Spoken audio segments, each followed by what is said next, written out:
নমস্কার বন্ধুরা, আজকের ভিডিওটি রয়েছে 11ই মে রবিবার পালিত হবে নরসিংহ জয়ন্তী। আর এই নরসিংহ জয়ন্তী যদি ব্রতটি আপনারা পালন করেন তাহলে জীবনের সকল জটিলতা সকল সমস্যা দূর হয়ে সফলতা দেখা যাবে।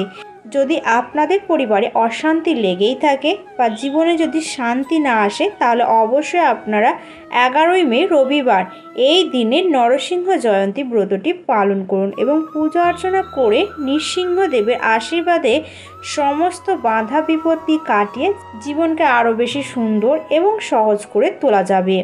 হিংসা থেকে বিশ্ব সংসারকে মুক্ত করে স্থিতাবস্থা বজায় রাখতে চতুর্থ অবতার এসেছিলেন বিষ্ণু।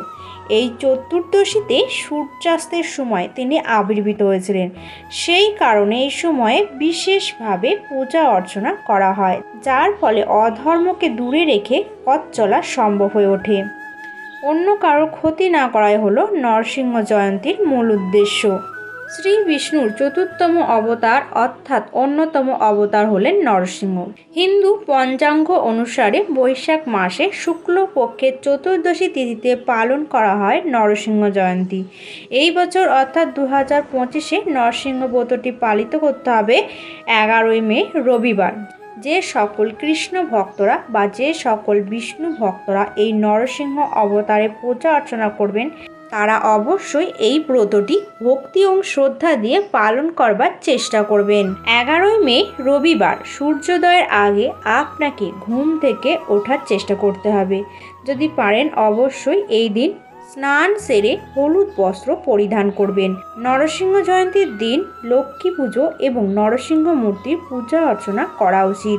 একই সঙ্গে করতে হবে নিবিষ্ট মনে প্রার্থনা। পুজো শেষ হলে মাতা লক্ষ্মী নরসিংহদেবকে নারকেল, মিষ্টির ফল, কেশরের নৈবেদ্য নিবেদন করবেন। এই দিনটিতে যদি উপোস করতে পারেন তাহলে খুবই শুভ হয়।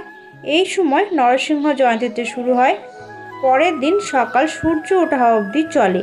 উপোস চলাকালীন আপনার যা যা জিনিস খাবেন না তা হলো পঞ্চরবি শস্য কিছুতেই খাওয়া যাবে না, গমের খাদ্য খাবেন না। দুস্থ ব্যক্তিদেরকে তিল, পোশাক, খাদ্য, দামি ধাতু দান করলে তা অত্যন্ত পবিত্র ফল প্রদান করে। এইভাবে ব্রতটি পালন করলে আপনাদের অশুভর ওপর শুভর জয় হবে। এই দিনে যদি আপনারা ব্রতটি পালন করেন তাহলে কিভাবে পালন করবেন? এই নৃসিংহ চতুর্দশী ব্রত পালন করতে গেলে আপনাদেরকে সম্পূর্ণ নির্জলা ব্রতটি পালন করতে হয়। পূর্ণ উপবাস করলে ভক্তির সহকারে আপনার সর্বদাই আপনার জীবন থেকে দুঃখ কষ্ট চিরতরে মুছে যাবে। এমনকি এই দিনে জল পান করা চলবে না, তাহলে এই ব্রতটি খুবই ভালো হবে।